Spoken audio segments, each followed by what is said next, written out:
see it's quite a tough environment. I think in some respects they've left us an attitude that work is everything, that you should have a hard work ethic, but it does come at a cost, quite often of yourself, of your family, of the time that you have, what you value, and it's not necessarily a healthy balance, because you can give your all at work, whether that is, don't go on social media, or don't take personal calls.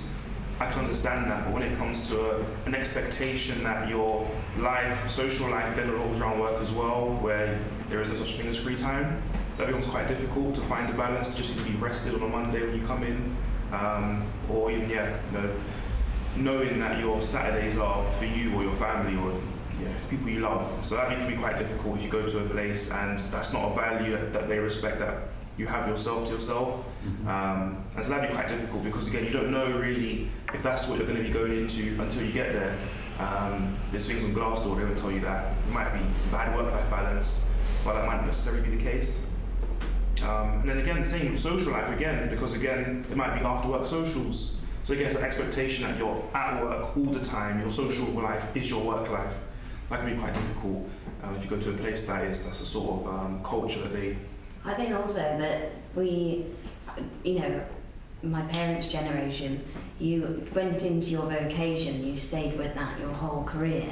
And the fact that nowadays you can try something, and if it doesn't work, you can go on to something else. And it's almost the mindset that they have when you change a job, that is like, that they feel like the earth is almost shaking underneath. They're like, why would you possibly do that? But, it used to be more with pensions and everything. If you stayed with something, you get a great pension. But now, we're all going to be working until we're elderly, aren't we?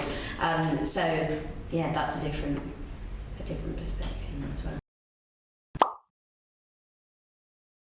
I think we have a great awareness of mental health problems. I think that's really healthy for us, but also, I think that's something that the generation before us just didn't take us serious, and I think it's something that we kind of have to battle and kind of have to educate ourselves on, and just know how to balance our work life, like Emma said. Yeah, like what Emma said, I really prioritise my mental health. So I purposefully don't work full time, because I know that when I work full time, in the past when I have, I just get overwhelmed and just do not end up in a good space. I think that if you don't take care of your mental health, it will fester and get worse as you get older. So speaking from my parents' generation and seeing how not addressing issues earlier on and just keep going like a machine has really impacted their quality of life. So it's a topic that your generation is far more prepared to talk about. Yeah. Okay. So the issues themselves may not have got worse, but your propensity to discuss it has opened up. Yeah, definitely.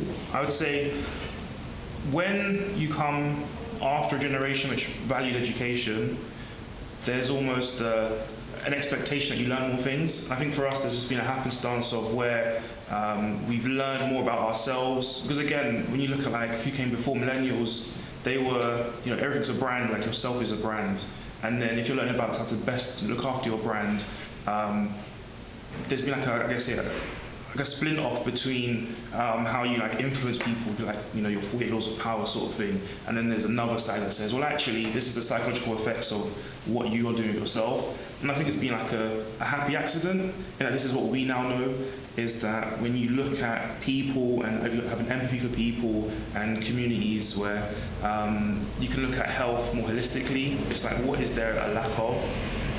Because even you look at slightly older television shows, the idea that someone going to the psychiatrist was a joke, and then that's almost come to how do you develop the joke sort of thing, and then now you're seeing, actually therapy isn't necessarily the butt of the joke anymore, and that's just again, I think there's a lot of things involved in that conversation that we've just, I don't want to say so happens to, but we now value mental health in a way that is similar to physical health, right? Okay.